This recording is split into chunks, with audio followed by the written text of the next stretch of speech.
Hi hello welcome to TFPC. నేను మీ భవ్య. ఇప్పుడు మనం విడుదల 2 ఎంతో సెన్సేషన్ క్రియేట్ చేస్తుంది. ఆ cinema producer Chintapalli Ramarao sir. సార్‌లో టైమింగ్ మామూలుగా ఉండదు. సార్ మరి ఈ టైమింగ్‌లో మీరు ఈ సినిమా రిలీజ్ చేస్తున్నారు. ఫస్ట్ పాయింట్ నేను అడగాలనుకున్న క్వెషన్ మిమ్మల్ని ఏంటి అంటే, ఏ సినిమా అయినా సరే రిలీజ్ అవ్వాలనుకుంటే ఫస్ట్ ప్రొడ్యూసర్ దొరికితే బావుండు అని అందరూ కథ వినిపించడానికి ఎళ్తారు. బట్ ప్రొడ్యూసరే ఓ సినిమా దగ్గరికి వెళ్ళడానికి మీకు బాగా టచ్ చేసిన సీన్ గాని, సిట్యుయేషన్ ఏంటి? సిచ్యువేషన్ టోటల్ సినిమానే నన్ను టచ్ చేసిందమ్మా. ఇప్పుడు పార్ట్ 1 ఆల్రెడీ అందరిని టచ్ చేసే బట్టే అది అంత దూరం వెళ్ళిపోయింది, అంత సక్సెస్ అయింది. సో ఆ సినిమా బాగా నచ్చి ఈ సినిమా మొత్తం నన్ను టచ్ చేసింది. అందువల్ల నేను ఇమీడియట్గా దీన్ని టచ్ చేయడం. అంటే టచ్ చేసిన తర్వాత మీరెళ్ళి కొన్ని సోషల్ ఇష్యూస్ కూడా చెప్పడం జరిగింది అని అన్నారు. సో దాని తర్వాత మీరు చెప్పిన తర్వాత సినిమా స్క్రిప్ట్ ఇదంతా కూడా స్టార్ట్ అవ్వడం జరిగిందా? దానికి తగ్గట్టు చేశారా? లేదా ముందే ఆల్రెడీ ముందే కమెంట్ చేశారు. సో టోటల్గా కంప్లీట్ అయినప్పుడు కొన్ని మన ఊరికి సలహాలు చెప్పిన వాళ్ళని తప్పితే సినిమాని తీసిన వాళ్ళు కాదు సార్. అంటే మీ టైమింగ్ కానీ కొన్నిసార్లు మీ ప్రాస, మీ డైలాగ్స్ కూడా అదిరిపోతున్నాయి. సో మీరు కూడా ఏమన్నా ఇన్వాల్వ్ అయ్యి ఇలా చేస్తే బాగుంటుంది, వన్స్ ప్రొడ్యూసర్ అయిన తర్వాత సినిమా హిట్ అవ్వాలంటే ఇలా చేస్తే బాగుంటుంది అని చెప్తారు కదా, అలా మీరు ఏమైనా చెప్పారు? అలాంటి సలహాలు మన అందులో పనిచేసిన ఏం లేదమ్మా. ఓకే. సో ప్రతి సీన్‌లో ఇప్పుడు కొన్ని డైలాగ్స్ ఉన్నాయి సార్. మీరు ఇందాక చెప్పినట్టు ట్రైలర్‌లో మనకి ఎండింగ్ ఒక చాలా పవర్‌ఫుల్ డైలాగ్ ఇచ్చారు.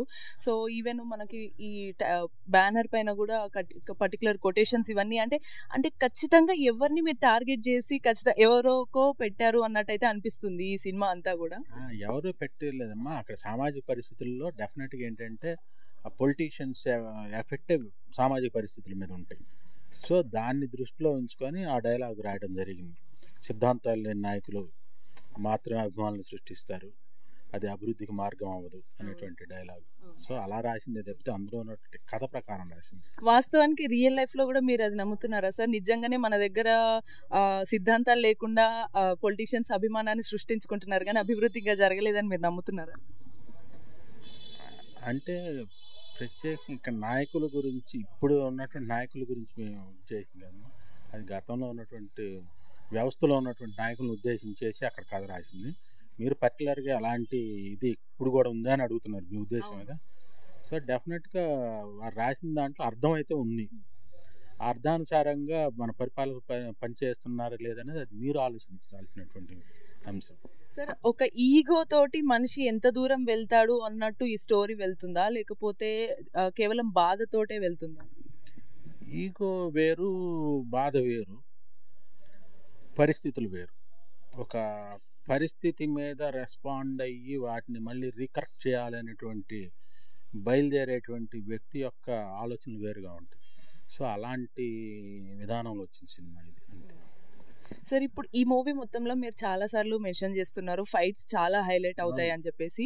సో అంటే ఫైట్స్ మళ్ళీ కొంత మనకి ఎట్లా ఉందంటే ఒక కైండ్ ఆఫ్ విపరీతమైన వైలెన్స్ ఉంటుంది కదా, ఆ వైలెన్స్ పరంగా మీరు చెప్తున్నారా లేకపోతే ఆ ఫైట్స్ తీసిన విధానం చెప్తున్నారా? ఫైట్స్ తీసిన విధానం బట్టి అంతేగాని ఆ వైలెన్స్ అందులో ఉన్నటువంటి ఆ తీవ్రత ఉంది. ఆ తీవ్రతకు తగ్గట్టుగా పీటర్ హెయిన్స్ గారు కంపోజ్ చేశారు. సో ఆ రెండు మ్యాచ్ అయ్యింది. మూవీ మొత్తంలో మనం ప్రత్యేకంగా చెప్పాల్సిన పని లేదు. ఏంటి అని అంటే వెట్రిమారన్ గారి దర్శకత్వం అనేది చెప్పాల్సిన అవసరం లేదు. బట్ మూవీకి హైలైట్ అనేది మ్యూజిక్ అంటున్నారా, లేకపోతే రైటింగ్, డైలాగ్సా, లేకపోతే విజయ్ సేతుపతి గారి యాక్టింగ్, ఇవన్నీ ఎలా అనిపించినాయి మీకు? నాకు తెలిసి ఆల్మోస్ట్ అన్నీ కుదిరినాయి. దర్శకత్వం కుదిరింది, నటన కుదిరింది. ఆమె మంజు వారియర్ యొక్క నటన అద్భుతంగా, అంటే ఆ కాంబినేషన్లో ఆ పర్టికులర్ క్యారెక్టర్ ఆమె అద్భుతంగా నటన చేయడం జరిగింది. ఈ సినిమాలో ఉన్నటువంటి ఆ ధోరణికి, ఆ స్క్రీన్ ప్లేకి, ఆ చిత్రంలో ఉన్నటువంటి సన్నివేశాలకు తగ్గట్టుగా ఇళయరాజా గారి సంగీతం పీక్ లెవెల్లోకి వెళ్ళింది. సో దాంతోపాటుగా పీటర్ హెయిన్స్ యొక్క ఫైట్స్ కంపోజ్ చేసిన విధానం, ఇవన్నీ కలవటం వల్ల టోటల్గా చిత్రం అనేది ఒక దృశ్యకావ్యంగా మారింది. సరే ఈ మూవీ మొత్తం కూడా మనకి క్యాస్ట్, రిలీజియన్ అండ్ ప్రాంతం ప్రకారంగా ఒకరిని పక్షపాతంగా చూస్తున్నారు అనే సిచ్యువేషన్ అయితే అర్థమవుతుంది. సో దాని ప్రకారంగా హీరో అగైనెస్ట్ గా ఫైట్ చేస్తారని అర్థమవుతుంది. స్టిల్ వాటన్నిటినీ కూడా ఇప్పుడు పబ్లిక్ అర్థం చేసుకోవాలా వాళ్ళ తప్పులు, లేకపోతే అడ్మినిస్ట్రేషన్ పొలిటీషియన్స్ అర్థం చేసుకోవాలా, పోలీసులు కనెక్ట్ అవుతారా, ఎవరు ఎక్కువ కనెక్ట్ అవుతారు? అడ్మినిస్ట్రేషనే అర్థం చేసుకోవాలి ఎప్పుడైతే, ఎందుకంటే అందరిని పరిపాలించేది వాళ్ళు కాబట్టి ఆ అడ్మిన్లో ఉన్నటువంటి వ్యక్తులే వాళ్ళే రీకరెక్ట్ చేస్తే అటువంటి పరిస్థితులు ఉత్పన్నం కావు. సో వాళ్ళకే ఆ బాధ్యత భుజాల మీద ఉంది. వాస్తవం. అయితే సార్ ఇప్పుడు ఈ సినిమా మొత్తంలో గూడా వాళ్ళని బాగా క్వెషన్ చేసేటట్టు, ఒక కైండ్ ఆఫ్ పోక్ చేసేటట్ట వాళ్ళు తీసుకుంటారో లేదో మనం చెప్పలేం. ఈ మధ్య మనం ఒక మెసేజ్ ఓరియెంటెడ్‌గా సినిమాలెళ్ళాలి అనుకున్నప్పుడు గానీ, కొంతమంది అడ్మినిస్ట్రేషన్‌లో గానీ, లేకపోతే పోలీసులు గానీ, వీళ్ళందరూ కొన్నిసార్లు పర్సనల్‌గా తీసుకొని కొందరు వ్యక్తుల్ని టార్గెట్ చేయడం జరుగుతుంది. సో, అటువంటి సిట్యుయేషన్ మీ మూవీకి గూడా వచ్చే అవకాశం ఏమన్నా ఉంటుందనుకుంటున్నారా? మేమైతే అలా అనుకోవట్లేదమ్మా. అట్లా టార్గెట్ ఓరియంటెడ్‌గా అయితే సినిమాని తీయలేదు. ఆల్రెడీ టార్గెట్ చేసిన అంశాలు యథార్థ సంఘటనలు టార్గెట్ జరిగినాయి చూడండి, వాటిని తీసుకొని మాత్రమే చేసేది. ఒకవేళ అనుకోకుండా నిజంగా అటువంటి వ్యతిరేకత వస్తే మీరు వాటికి ముందే ఎటువంటి సమాధానం ఇస్తారు? ఆల్రెడీ అన్ని సమాధానాలు సెన్సార్ వాళ్ళు చెప్పేశారుగా. ఓకే. సెన్సార్ వాళ్ళు చెప్పిన తర్వాత తీసుకునే వాళ్ళని బట్టి ఆలోచన ఉంటుందని. వాళ్ళు కూడా దే ఆర్ లైక్ జడ్జెస్ కదా.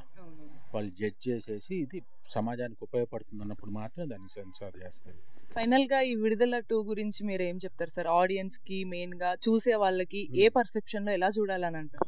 అసలు ఇది ప్రత్యేకంగా చెప్పాలంటే విడుదల 2 సినిమా అన్ని రకాల ప్రేక్షకుల్ని, ఎందుకంటే ఫస్ట్ మన లైఫ్, మన జీవితాలు ఎలా ఉంటాయి, మన చుట్టుపక్కల జీవితాలు ఎలా ఉంటాయి, మనం ఎవరికి ఎలా కనెక్ట్ అయి ఉన్నాం, ఇండైరెక్ట్గా ఎలా కనెక్ట్ అయి ఉన్నాం, డైరెక్ట్గా ఎలా కనెక్ట్ అయి ఉన్నాం అనేటువంటి అంశాలు ఇందులో మిళితమై ఉంటాయి.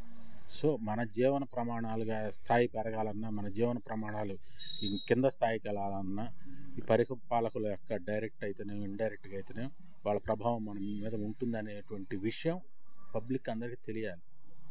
సో అలా తెలియజేసేటువంటి విడుదల చిత్రం రేపు 20న థియేటర్లో రిలీజ్ అవుతుంది. తప్పకుండా మీరందరూ సినిమా చూసి మీ సరైన రివ్యూ నిజాయితీగా రాసి మీరే చెప్పాలి ఇక నుంచి cinema. Thank you and all the best and congratulations sir. So చూసారు కదా, మూవీ ఆల్రెడీ బద్దలు కొడుతుందని అయితే సార్ చెప్తున్నారు. మనం ఇంకా లేట్ చేయకుండా December 20th రోజు థియేటర్స్లో సినిమా థియేట్రికల్ ఎక్స్పీరియన్స్ అయితే చేసేద్దాం.